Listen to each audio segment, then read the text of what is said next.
right, we are excited to welcome back Addison Russell with Farrah Bates and Barexa. We've invited Addison back because since August the 17th, we have had so many questions that have popped up since the practice changes have started. Before we get to that, though, we're excited to announce we have a name for our podcast, The RealTea. So, Addison, what's in your tea? So my tea of choice is like a fruity tea, non-caffeinated. I'm very sensitive to caffeine, with some honey. I don't know. What's your tea of choice? You know, I like green tea or jasmine tea. I like straight. I don't have to have anything in it. Nothing sweet, nothing at all. I just love it straight. I like honey, especially when I'm sick, Oh, yeah. kind of cold.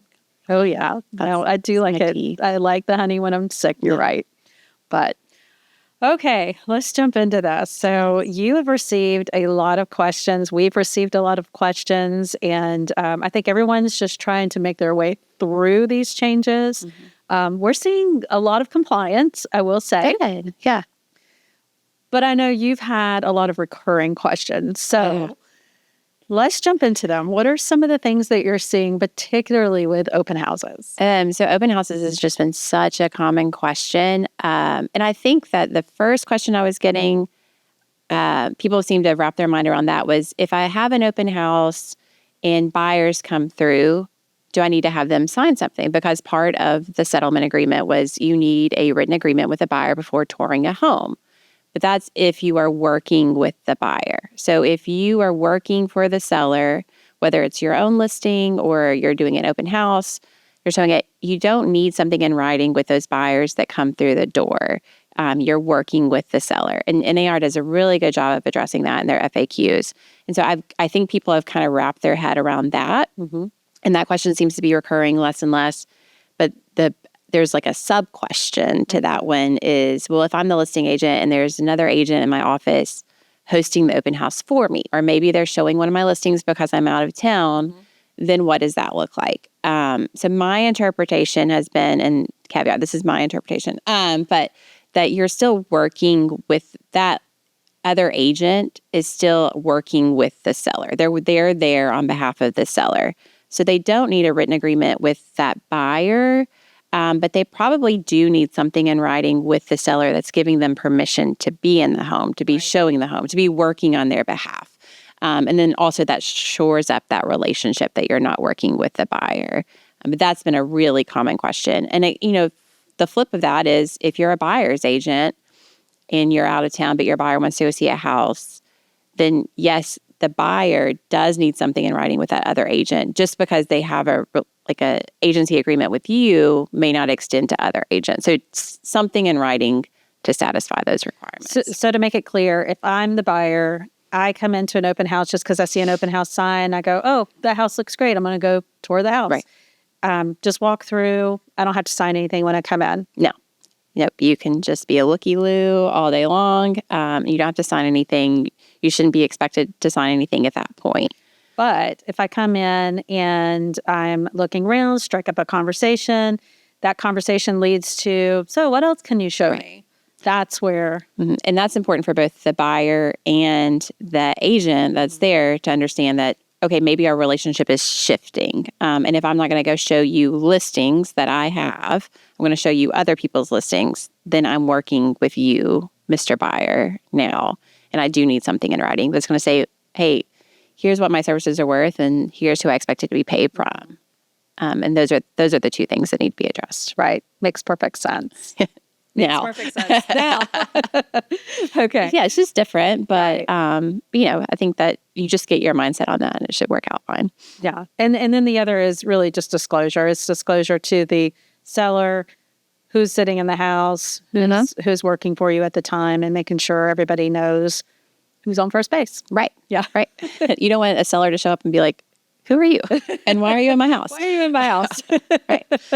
All right. So then another question that you are receiving has to do with compensation and disclosing or not disclosing that compensation when it has to do with the buyer's broker. Yeah, so talking about cooperating compensation, because another part, and we're hitting on the two biggest parts of the settlement right now. We've already talked about written agreements, and now we're going to talk about the removal of compensation from the MLS. Right. So that was, that was the tool of communication prior to the settlement agreement is you would have a listing agreement. You would agree with your seller on what the cooperating compensation would be or, if it would not be, and you would post that in MLS. Well, now, as we talked about in our last podcast, a buyer broker is maybe having to call the listing agent to find out if there is cooperating compensation, what it is, or text them or email them or, other mediums, right? And so some feedback that I have been getting is that maybe you call a listing agent and the listing agent says, well, it's negotiable, or just put it in the offer. I'm not going to disclose it. And the question to me has been, is that appropriate? And so if we look at it from the standpoint of you as a listing agent have had a conversation with your seller, you have agreed to said, this is what my services are worth. Would you, seller, like to offer some of this as cooperating compensation to a buyer broker? If you and the seller agree on a number, you fill in the number on your listing agreement. The listing agreement gives you express authority to communicate that offer of cooperating compensation. So I don't see any reason to withhold that information. You've gotten the authority that you need to communicate it. I think that some, other claims could be made about that, but I think that it's important. We've been expressing this whole thing about communication, and that's how we're going to navigate this is effective communication with clients and effective communication with other brokers. So I think disclosing that cooperating compensation amount that you've agreed to is the best practice. And you have the authority to do it within our forms. And as you said to me earlier, before you were putting it in the MLS. Right. And so it's no different. Like you agree to that pre-settlement, you and your seller had the conversation, and then you were putting in the MLS. That was how you were communicating it. And now you just have other ways to communicate it, but there's no reason to stop communicating it. I will say, I don't want people to hear this and then they call a listing agent and the listing agent says, well, it's negotiable. That may be an appropriate answer if in your listing agreement, you and the seller agree to put 0 as cooperating compensation. But maybe your seller says, I would be willing to compensate a buyer broker depending on the terms of the offer. That's when a listing agent can say, well, put in an offer and it's a negotiable piece, because it is a negotiable piece. Like you haven't, there's not an agreement set to in the listing agreement. That makes sense. Yes. That makes sense. But if I'm a seller who says, bring me all offers, yes, I'll pay, then that needs to be disclosed. Yeah, if you've already had that conversation, and it's going to help you, to me, it seems like it would just help you navigate transactions anyway. It's one less thing. If you've already had that conversation with your seller, it's one less thing that everyone else has to worry about. Like, okay, we got that piece figured out. Now let's talk about price. Let's talk about other concessions and kind of go from there. Right. And the concessions that you're seeing, are you getting questions on concessions? I actually am not getting a lot of questions on concessions. I think maybe most of those are going to the MLSs with the new concessions field. I'm not seeing a lot of questions on concessions. That's good to hear. Yeah. That's good to hear. So handling the compensation in the purchase and sale agreement, I know that's another piece that you're getting questions on.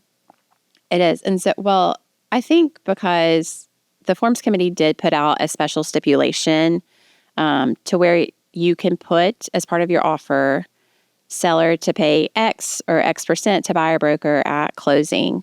And that's sort of a new concept really in our forms. And I pre-settlement, honestly, if you've heard me speak, you probably heard me say that the purchase and sale agreement is not the best place for broker to compensation to be discussed, because you're not a party to the contract. You are a third-party beneficiary. But, I think that we wanted to give the Forms Committee wanted to give the special stipulation as a tool to be used if needed. And so I'm going to try and break it down in kind of a long answer, and hopefully not. I'm going to create less confusion rather than more confusion, but we'll see. So if I call you, the listing agent, and you tell me that there's cooperating compensation and it's an agreement, it's an amount satisfactory to me and my buyer, then that's so great. We're going to complete the cooperating compensation form. We're going to get that signed, and then my buyer is going to submit an offer, and that doesn't have to be a part of the offer. If there's no cooperating compensation, but my buyer needs the seller to cover some of that in order to afford the house, they're going to use the special stipulation for that purpose. Also looking at it from a holistic view, if you're offering cooperating compensation, but it's shy of what I've said my services are worth, the buyer can negotiate for that difference within the purchase and sale agreement. So in that situation, you can use the compensation agreement and the special stipulation, and they're going to work together. They're going to be totals. And so kind of on that note, there was a question that ran in the digest this week that came through the hotline. And it said, well, if we have a compensation agreement signed and it's satisfactory, the amount is satisfactory, but then it's also there's also that same amount included in the special stipulations of the contract, is at that point, the seller not only giving, all the cooperating compensation they already agreed to, but then contractually obligated to pay that additional amount to the buyer broker. And the answer in the digest was yes. And that's true because those two, they're not inclusive. Like they work together. They can be added up.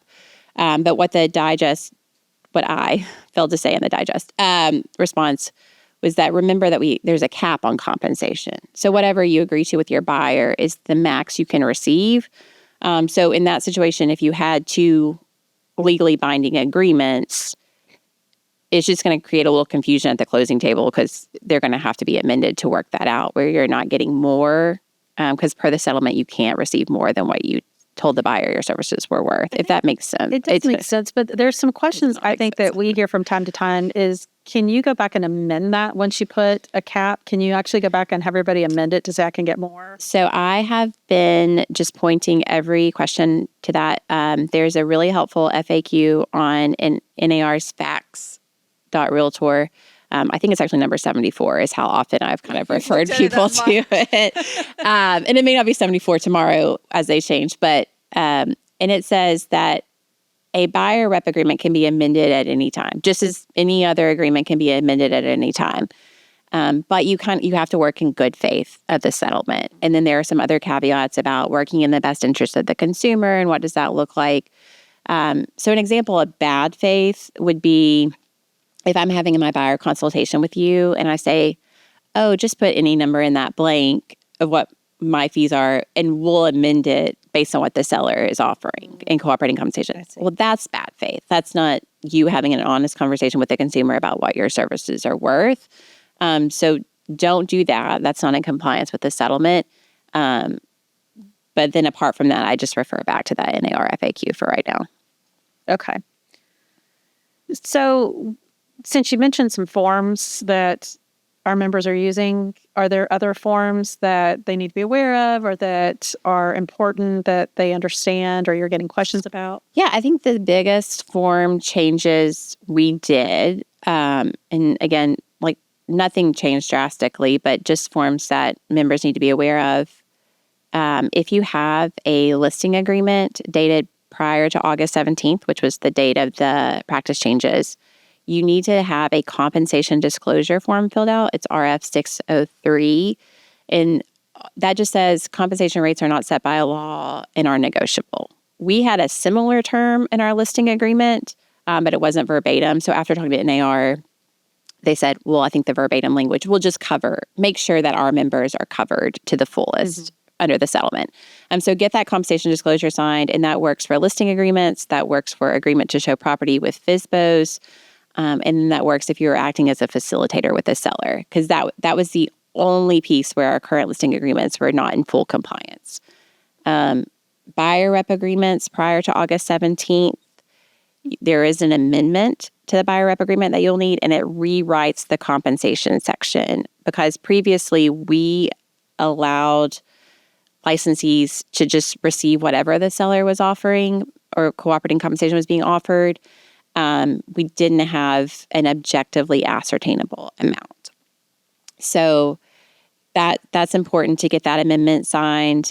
And then, but on those two before August 17th, if they've entered into a contract, you don't have to worry about that. And if it's post August 17th, then use the new forms that are dated August 17th. So those are really the big things I would focus on there. And we did create a written agreement before touring a home, RF 143.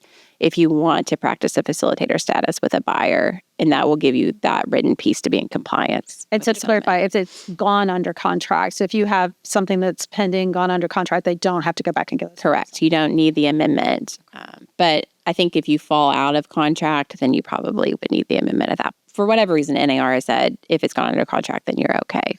And we do have some companies that we're aware have done their own tour agreements, which is fine because our contracts are certainly not mandatory.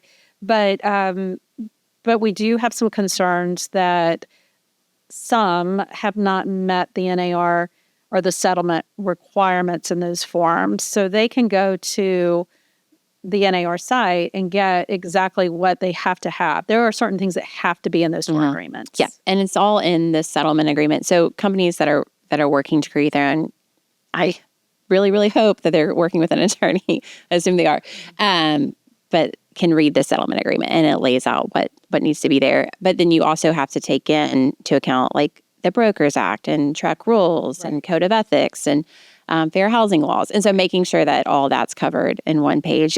I tried, and it wasn't as easy as I wanted. Right. So right, there's a lot. The other thing I'll say while you're on the topic of forms is that the forms committee, which is made up of members and attorneys, they're an advisory group. Then it's the attorneys that write it. But any member that has suggestions as they're using the forms, they can send those suggestions to our email address, which is forms@tnrealtors.com, and you all do take a look at those suggestions. Yeah, definitely. And that's why the forms committee exists, because they are members using the contracts on a day-to-day basis. Like I can write a contract, but when you're in the middle of a transaction and something pops up and you're like, oh, our form didn't contemplate this, or I don't know, the form limited in this circumstance. And that's what the feedback from membership is really helpful. Or there's practice changes. Or there are practice changes, or law changes, or all the things. Yes. So let's talk about if a member were to run up against a client or a customer that just refuses to sign these agreements, what do they do? And I've heard that feedback, especially from a buyer who kind of says, like, they call you, Angela, on Saturday mornings, like, hey, there's this house on the street. Would you come show it to me? And you're like, yeah, I would love to. I'm going to need you to sign this form first. And then they're kind of like, I don't know how serious I am about this. I don't really want to sign anything yet. That's probably going to happen. And so for NAR members, you just have to refuse to work with that customer, unfortunately. But that's for our members' protection. It's not to their detriment. Because if you're not part of the settlement agreement, does cover all individual NAR members, but you also have to be implementing the practice changes. Yes. So if you're not complying with the settlement agreement, you lose the protection of the settlement agreement. And that's what the whole thing was about, was to protect from future lawsuits. Right. So, it's not just like these are rules that are no fun for the purpose of being, no fun. It's just that they're affording protections. Right. That if you're following the rules, it keeps you from being sued in the future. Right. And you can do a one-day, one-time agreement. It doesn't mean that you have to represent them for every showing in the future. The great thing, I think, NAR has done to help is they have these resources that are also available on facts.realtor.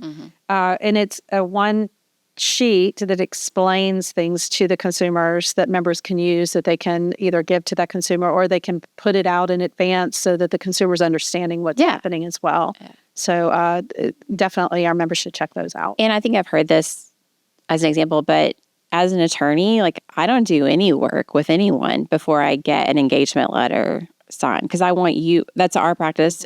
I want you to know what it's going to cost you. I don't want to do all this work and then someone say, whoa, that was a lot of money. Yeah, I'm not paying you. Like I want to, and that's also another way it protects you, is like on the front end that you get that protection. Doctors too. There's so many different professions. Yeah. The last thing that I'll ask about is we're also getting the questions from MLSs about who's enforcing this. And so when we make sure they understand it's the MLS who is enforcing these agreements, are you getting those questions as well? I do, but And I get those more so in like group speaking rather than like individual questions coming to the hotline. Yeah, I mean, it's the MLS. I think that every MLS may be different in how they approach things and the policies that they put in place. I think it's important for the members to understand as well as the MLSs is that they too are covered under the settlement. And if they aren't enforcing the rule, they lose their privilege in being protected as well. So the MLS needs to come up with a policy on how they're going to enforce it, hopefully educate the members, and then make sure that they are following through. So please make sure you're following the rules so that they don't have to create fines or whatever they choose to do to enforce this. But it is their job to enforce. The one of the big questions that we had come up is, are they able to create some sort of system whatsoever to upload blank documents, that compensation documents and stuff? Are they able to do anything like that where you can then fill that out and send that back? So no. No. And I think like the first, and you and I have probably filled out these same questions. The first kind of question is, can I put up a compensation agreement that has an amount in there? Well, no, that was like a clear no. And then it was like, well, can I put up a blank compensation agreement, which would be an indication of I am willing to pay cooperating compensation. And so after conferring with NAR, then no, it's just, we're trying to avoid obviously any reference to compensation within the MLS. Right. That was a big part of the settlement agreement. Right. And all of those things are going to get not only the member, but the MLS in trouble. So, and the last thing I'll say as we kind of come to the end of our time is that there are so many opinions that are out there in these news media outlets, on these speaking circuits, so many people that are wanting to take advantage of this situation, get their name out there. And I cannot stress enough to be careful who you listen to, be careful who you follow, be careful who you trust. And for our members too, know the facts yourself, because your consumers are hearing all that stuff too. And so, the more prepared you are to address their questions, the better it will make everything for everyone. And to that note, be careful what you post. Because if you're posting the bad information, the consumer is reading that. Just cannot stress that enough. It is an industry that people follow. And we see it all the time, all these new names popping up that want to weigh in and give their opinion, and they're not even in the industry. I just want to say, please be careful who you follow. Go to the source, the people who are involved in the suit. That is your expert, and I cannot stress that enough. I agree. But, well, I want to thank you again. Well, thanks for having me back. So I guess the first one wasn't like terrible. No, I definitely want to thank you for coming back and doing this for us, because I don't think we can get enough information about this practice change out there. And we, again, appreciate you being available on the legal hotline and all of the times you've gone out speaking, answering questions, and just being there for the membership. I think we'll have much more to talk about as the weeks and months unfold with the DOJ, with clear cooperation. So it's really a stay tuned. It's not this is the last conversation. There's much more to come. Yeah, don't be like, oh, I watched that one podcast and now I know everything. It's like, so we'll be back. But thank you, Addison. I appreciate it. Thank you all. Thank you all for joining us today on the RealTea podcast. If you enjoyed this episode, please share it with your friends and colleagues. Then visit tnrealtors.com to submit your questions and topics for future episodes of the RealTea podcast. Thanks for listening.